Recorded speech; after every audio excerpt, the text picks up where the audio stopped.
Today I'll be talking about The Dark Tower starring Idris Elba and Matthew McConaughey. Let's talk about adaptations. So, The Dark Tower is an adaptation of the 7 books of the Dark Tower series by Stephen King. At least that's what the initial idea was that I had. You know, I found out a couple days ago that it's actually more intended as a sequel, and there are going to be other TV shows and like a mini series of sorts for this series. And to be fair, that's probably for the best. Combining the materials and characters of 7 books, and not just any 7 books, but 7 Stephen King books, that's quite a feat. And you're probably not going to do it well in one movie.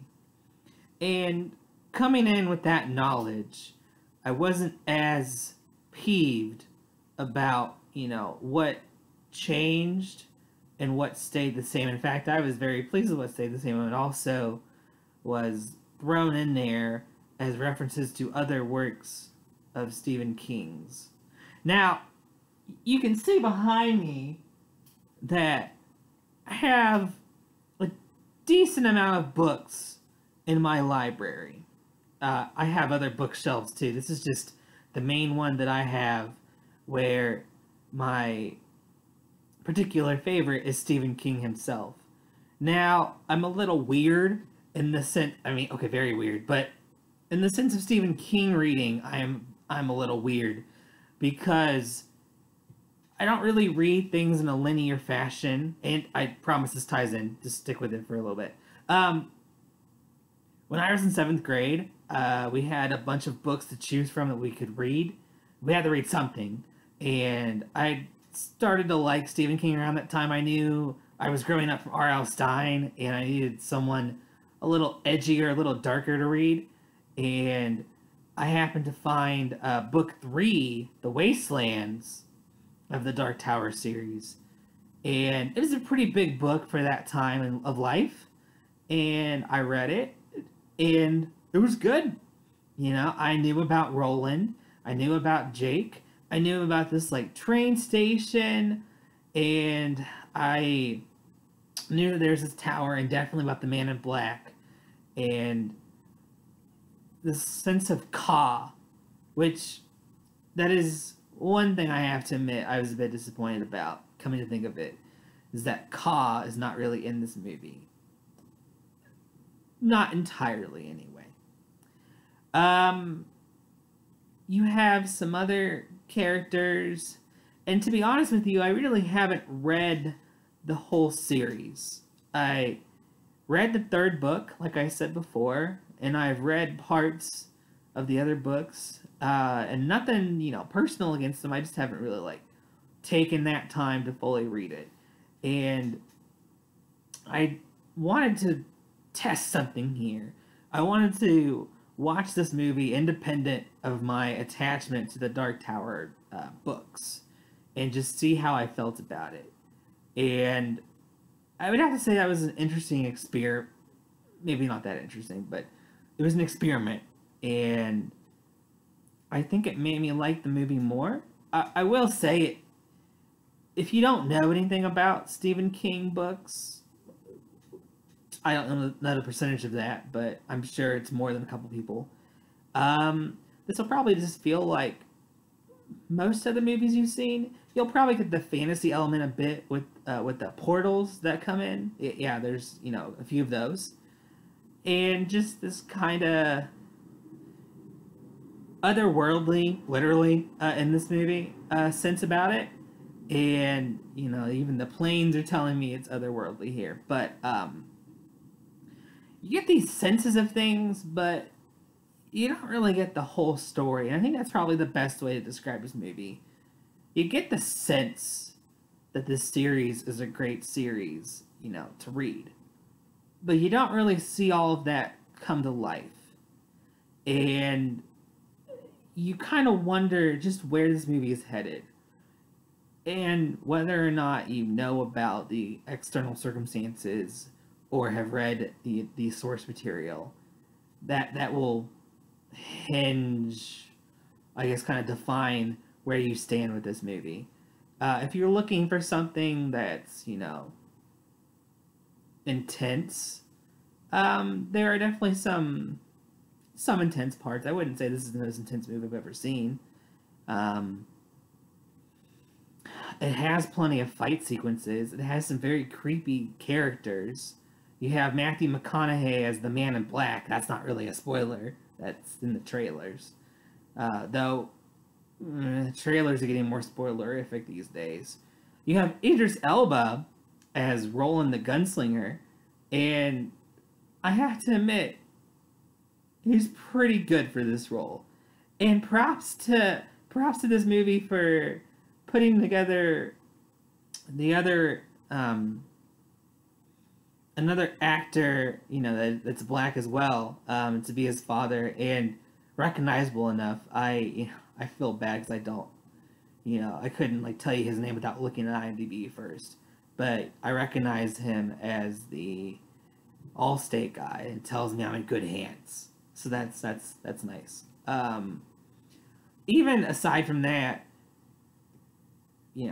the short time that Roland's father is on screen, is fitting, and it's good, and it helps cement Roland's character.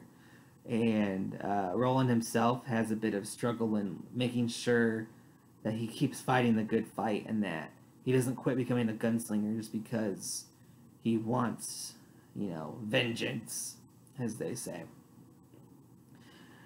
I really enjoyed the character building they had with Jake, this boy who's in New York City. As I recall, that's kind of in the books too. I don't quite remember if it's that tick for tack without looking back, but he was in a big bustling city, and they made good work.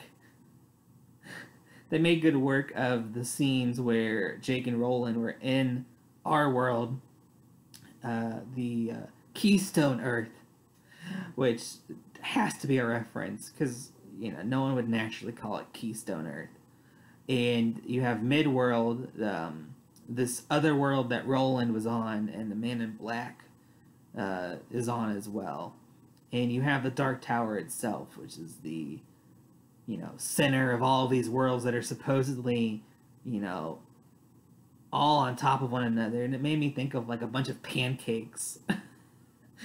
And the fork you put in the middle is the Dark Tower, which sounds weird, but there really isn't a good explanation for it. There's an explanation for it, but you kind of wonder just what is going on here, and it seems a little too linear, because they say that the Dark Tower is the center. The Dark Tower is the center of all of these worlds, and that there's a circle of sorts, and that outside have all these demons, just waiting to come in and tackle them, or do more than that, but nonetheless.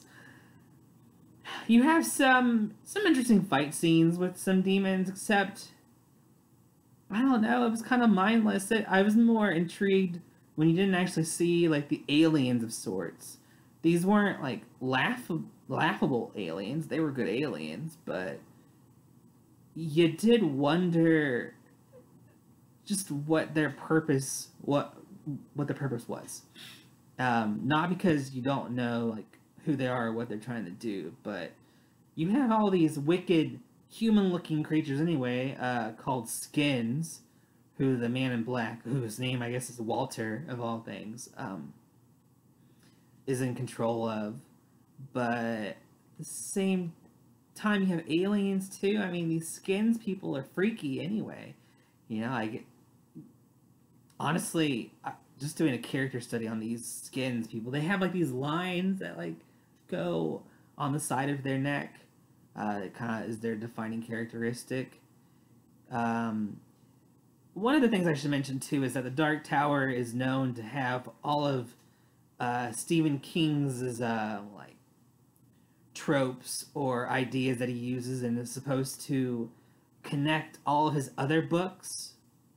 You see that quite a bit in what the movie references as well. You have the number 1408 show up as this one place. That's a short story of his that was also a movie made like in 2006, 2008, around there. Um, you also have 19, the number 19 come up everywhere. That's the special thing about the movie time I went to see today was 719, and they talk about how 7 and 7 and 5 make 19, and you have this gunslinger's creed that they repeat probably 4 or 5 times, and you start to memorize it in your head, and that's what they always say in the trailers too. Um, if it sounds like I'm journeying on about this, I guess what I'm really getting at is that there's a lot of material they could have picked from these books, and for adaptation's sake, it is near impossible to fuse all of that material from the thousands and thousands of pages that are in those books. And to really make a good movie, you can make a movie with a literal mashup of those 7 books. But it'd be very hard and very long, which is probably why this whole miniseries would be splendid. It'd be a welcome addition. Kind of like Stephen King's other book, or one of his many other books, The Stand, essentially where a plague breaks out, and there's a similar kind of man in black character, and you also have these good guys that come up that are immune from the plague that breaks out for whatever reason. That's how you find out later why, but nonetheless. This one's kind of hard to really rate for me. I felt that as faithful as Stephen King movies were going to get, this was pretty faithful. It could have been much, much worse by a long shot. And in fact, I liked it. And you could attribute that to reader bias and whatnot, but honestly, I thought it was really good, and I still haven't read all these books, and I want to read all these books now. And I do own a few of them. And it really is very seemingly random in terms of how I get these books. Like, I have the 7th book, High, but not like the other 6, because I don't even have like the 3rd book, because like I said, I read that when I was in 7th grade, and it was from like my classroom library. Okay. And I did enjoy the characters. The kid they have for Jake, he's good. He's annoying enough that he's not just some preppy, smarmy kid. He delivers a really good punch to this bully, which I actually laughed out loud in the theater. Not because it was so stupid, it's just because it was so awesome that you think he's gonna be like a wimp or something like that when he starts off, and then like grows from a boy into a man. But he's kind of already moved past that, and just like gives this bully like a really big punch, and you're just like, what? I think one thing that's a bit of a bummer is that they have his stepdad, who's in this, and he is a real arrogant piece of excrement. Yeah, he's really awful. And he treats his, stepson, or it's, like his girlfriend's kid. They don't really say like what much about him, except he's, a complete jerk. And you kind of want to see some, I don't know, gruesome Stephen King death. You don't. The man in black just kind of like says, "Stop breathing," and then he does, and you're like, really? That's it? I wanted more. I wanted more, man. Like, the payoff for that was not that great. It was unfortunate, but maybe I'm being a bit morbid here. Who knows? And you could tell he was really tied to his mom, Jake, but, she was just very lost. And it was nice seeing the man in black call her out, too. Matthew McConaughey, pretty much brings his shtick from all those Lincoln car commercials, but it works for this movie because the man in black is supposed to be smarmy, and, you know, a complete jackass. And apparently like a wizard of sorts. He's not... He says he's not the devil. Or Roland even says he's not the devil, but he's much worse. And I don't know. I guess in our terms of like who we personify as what, he's the devil. But oh well. I'm probably getting way ahead of myself. In short, I would say this is, definitely worth going out of your way to see. I'd probably say it's A-. It definitely has things that would have been better. But in terms of adaptation's sake, it was great. In terms of like a fun ride, it was pretty cool. There were definitely some, some things that could have been fleshed out more with, some of the CGI work, especially with like the monsters that were coming in. Some of the kid's emotions at first weren't really that real. He just kind of accepts that he's in another world, but you get the feeling that he's already lost a few marbles, and I guess this fits. Who knows? But yeah, I would say it's a pretty good movie. In terms of where it sits on my list, it's towards the middle, like just above Atomic Blonde, actually. Yeah, I really liked it. And I hope that this other material that's supposed to come out actually does, because I want to see it. I want to know more, and I want to go back to these books. And I think this movie is a great primer to get people to read The Dark Tower, because, the part that I have read is a great read, and I'd like to, go from start to finish. And so, I'd say it's worthwhile, and, go check it out! That's The Shining. Even though Stephen King didn't like that version of the movie. Whoops. But, yeah, really, go check it out. Alright. And I'll talk to y'all later. And we have another Stephen King movie coming up soon in the next month.